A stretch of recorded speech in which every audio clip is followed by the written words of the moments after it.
महोदय, Manjara प्रकल्पामधून non irrigation वापरण्यासाठी 60.75 दलघेमी पाणी हे आरक्षित ठेवलेलं आहे व पाण्याचं जे पिण्याचं पाणी आहे हे लातूर, अंबाजोगाई, केज, कळंब या सगळ्या ह्याच्यामध्ये ड्रिंकिंग वॉटर आणि इंडस्ट्रियल पर्पजसाठी हे पाणी मांजरा धरणामध्ये आरक्षित आहे। मात्र सध्या प्रकल्पाच्या या ठिकाणी 100 दलघेमी पाणी हे एवढं स्ट्रक्चरल डेफिसिट मांजरामध्ये आहे।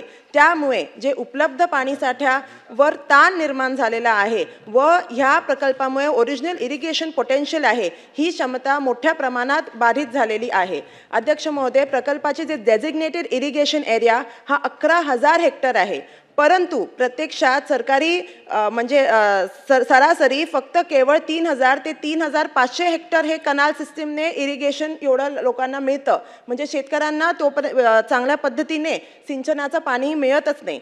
तर मला शासनाला सांगायचं आहे की शासन निर्णय हा 14 ऑक्टोबर 2021ला जेव्हा झाला त्यानुसार गोदावरी खोऱ्यामधून 19 TMC पाणी हे डायव्हर्जन करून हे आपण दिलेलं आहे, यासाठी मान्यता दिलेली आहे।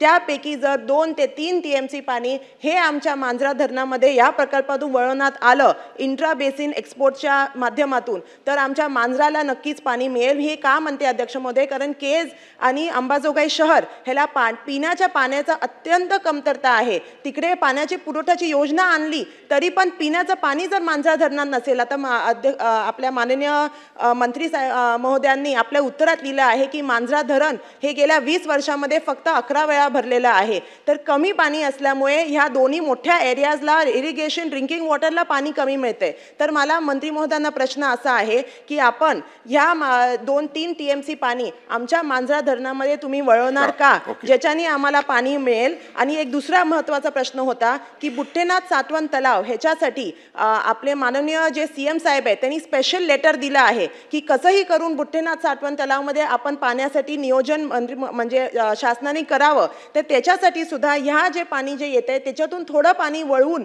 आपल्याला बुट्टेनाथ सातवन तलावमध्ये सुद्धा जर मंत्री महोदयांनी हे सुद्धा एक इथे सांगितलं तर खरंच खूप चांगलं होईल। अध्यक्ष महोदय, अजून एक होता स्पेसिफिक ह्या जो प्रश्न आहे हा खूप मोठा आहे, त्याच्यातही स्पेसिफिक मीटिंग मंत्री महोदयांनी जर लावली की हा अख्ख्या बुट्टेनाथचा असेल, मांजरा प्रकल्पाचा असेल, अख्ख्या म्हणजे आमच्या आजूबाजूच्या सगळ्या एरियामध्ये ह्याच्यामध्ये येतं, तर ह्याच्यासाठी जर वेगळा त्यांनी एक मीटिंग लावली तर खूप चांगलं होईल। आणि शेवटचा मुद्दा की माझ्या केज मतदारसंघात जे ऊसतोड मजुरांची संख्या मोठ्या प्रमाणावर असल्यामुळे गावाचे गाव ऊसतोडीसाठी बाहेर जातात, म्हणून आजच्या केज मतदारसंघातील जे जवळपास 20 ठिकाणी साठवण तलाव हे आहे हे जर आपल्याला या ह्याच्यातून करून दिलं तर खरंच आमच्या मतदारसंघाला न्याय मिळेल। धन्यवाद। मंत्री महोदय। अध्यक्ष महोदय, खरं म्हणजे अनेक वर्षाच्या या भागातील शेतकऱ्यांना मांजरा प्रकल्पातून जे पाणी देण्याची व्यवस्था करण्यात आली, 29,000 हेक्टरचं क्षेत्र या मांजरा प्रकल्पाचं आहे आणि आता सन्मान्य सदस्यांनी सांगितल्याप्रमाणे हे नेहमी तुटीचं राहिलेलं आहे धरण। पाणी त्याच्यामध्ये पावसाच्या अवलंबित असं पावसाचं दुर्भिक्ष असल्यामुळे वाटतं धरण बांधल्यापासून वाटतं 30-40 अर्ध्या वेळातच भरलं आहे। अध्यक्ष महोदय, सन्मान्य सदस्यांनी सांगितलं ते गोदावरी खोऱ्यातलं जे 16 TMC पाणी जे अनुज्ञ आहे असं ते सांगतायत। मी उत्तरात सांगितलं की ते त्याच्यामध्ये प्रत्यक्ष 14 TMC पाणी मिळणार आहे आणि ते सुद्धा कमिटेड वॉटर आहे लेंडी वगैरे या काही प्रकल्पासाठी।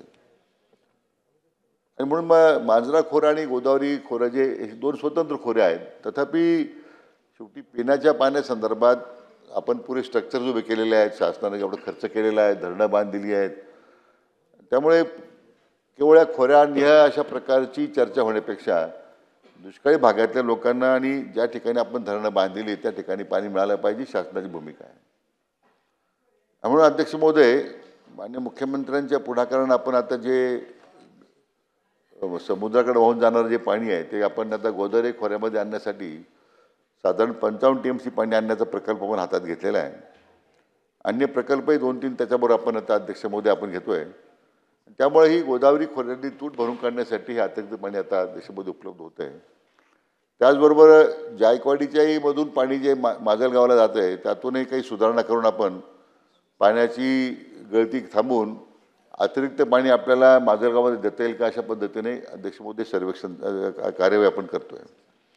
आता प्रश्न ह्या मांजरा खोऱ्यामध्ये पाणी देण्याचा प्रश्न आहे की ज्याच्यामध्ये सध्याच्या पाणी वाटपामध्ये पाणी उपलब्ध होताना दिसत नाही. तथापि एक 2-3 पर्याय मी अध्यक्ष महोदय त्याच्यामध्ये शोधतोय की ज्यामध्ये एक हाय लेवल बॅरेज आहे, त्यातून पाणी उचलून आपल्याला साधारण 90 किलोमीटरची पाईपलाईन करावं लागेल. त्यातून मग हे बोटी काय त्याचं नाव बोटीनाथ तलावामध्ये त्याचा अंतर्गत काही समावेश करून त्याला पाणी देता येईल का. परंतु थेट मांजरा खोऱ्यामध्ये पाणी जर आणू शकलो उपसा सिंचन योजनेतून तर तो एक आपल्याला अध्यक्ष महोदय प्रस्ताव आपल्या त्या बाबतीमध्ये निश्चितपणे विचार करता येईल. दुसरा अध्यक्ष महोदय जो आता निम्न तेरणा प्रकल्पाला जे आता मंजुरी मिळाली काम झालं आहे 60 TMC पाणी त्यामध्ये आलेलं आहे. तथापि या फ्लड डायव्हर्शनचं जे पाणी अतिरिक्त मिळणार आहे आपल्याला आता हे सगळे प्रस्तावित योजना आहेत असं अध्यक्ष महोदय. पण ते जर पाणी आलं तर मला वाटतं मांजरा धरणाचं बहुतांशी काम त्यातून आपल्याला भरण्याचं काम करता येईल. आणि म्हणून काही तातडीच्या उपाययोजना आहेत आणि काही दीर्घकालीन उपाययोजना आहेत अध्यक्ष महोदय त्या आपल्याला कराव्या लागतील. आणि सन्मान्य सदस्यांनी मागणी केली आहे की त्यांच्या भागामध्ये ज्या जुने पाझर तलाव तयार झालेले आहेत किंवा अन्य तर त्या पद्धतीने आता आज माझ्याकडे ती माहिती नाही ती कशी भरता येतील. परंतु मांजरा खोऱ्यामध्ये धरणामध्ये पाणी आणून किमान पिण्याची पाणी तरी आंबेजोगाई असेल केज असेल या शहरांची आपल्याला गरज भागवता येईल अध्यक्ष महोदय. या दृष्टीने निश्चितपणे एक सकारात्मक विचार आपण करू. शेवटची मागणी त्यांनी जी केलेली आहे की याच्यामध्ये शासनानं या संदर्भात पूर्ण या योजना पूर्णत्वाला जाण्याकरता जे नियोजन करण्यासाठी जी बैठक घ्यायची अध्यक्ष महोदय ती घेतली जाईल. आता isakal.com आहे देशातील नंबर 1 ची मराठी न्यूज वेबसाईट. प्रत्येक अपडेटसाठी isakal.com ला नक्की भेट द्या.